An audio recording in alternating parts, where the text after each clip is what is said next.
का हिस्सा सैलाब या किसी वजह से, नेचुरल वजह से जमीन कट गई तो होता क्या है? अच्छा, इरोजन में जो जमीन कट जाती है, 8000 हेक्टेयर ऐसी जमीन है जहां पर ज़राअत नहीं कर सकते क्योंकि मट्टी जमा हो जाती।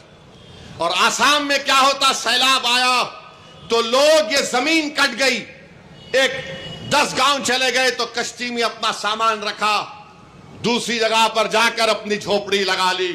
बताओ ये कौन सी हुकूमत है जो झोपड़ियों को उखाड़ कर गरीबों को बेघर कर रही है? कैसा भारत, विकसित भारत बनेगा? मेरा भी ख्वाब है कि भारत 2047 तक विकसित भारत बने, मगर कैसा विकसित भारत बनेगा जब हम गरीबों को सिर्फ गरीबी के नाम पर घरों से निकाल रहे आसाम में? और क्या यह बात सच नहीं है कि 9 अप्रैल इंडिया टुडे का कॉन्फ्रेंस में लेट अरुण जेटली ने क्या ये नहीं कहा था कि भारत में 30 करोड़ लोगों के पास जमीन नहीं है? 30 करोड़ गरीबों के पास भारत में जमीन नहीं है। बताओ मोदी जी, बताओ आरएसएस, बताओ बीजेपी के नेता जो आए दिन गालियां देते हैं। अरुण जेटली ने कहा था 2015 इंडिया टुडे के कॉन्क्लेव कॉन्फ्रेंस में 9 अप्रैल को 30 करोड़ लोगों के पास भारत के जमीन नहीं है, लैंडलेस है। और आसाम में एक तरफा कार्रवाई की जा रही, एक तरफा कार्रवाई हो रही है।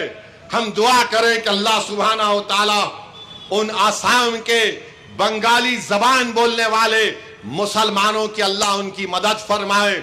जो हुकूमत जुल्म कर रही है, याद रखो, तुम वक्तिया तौर पर जुल्म करोगे, तुम्हारा जुल्म मिटेगा इंशाअल्लाह ताला, तुम्हारा जुल्म मिटेगा, तारीख में तुम्हारा नाम नहीं होगा। तुम एक असेंबली का इलेक्शन जीतने के लिए गरीबों को अपने घर से बेघर कर रहे हो।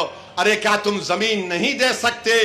तुम्हारी हुकूमत की मिशन वसुंधरा में तुम क्यों नहीं देते आसाम में बंगाली जबान बोलने वाले मुसलमानों को?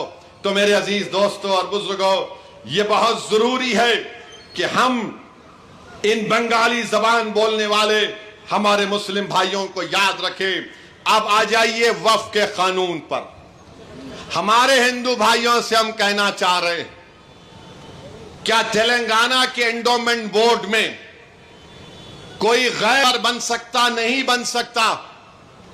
क्या तेलंगाना के हिंदू एंडोमेंट बोर्ड में कोई कमिश्नर गैर हिंदू हो सकता? नहीं हो सकता। जब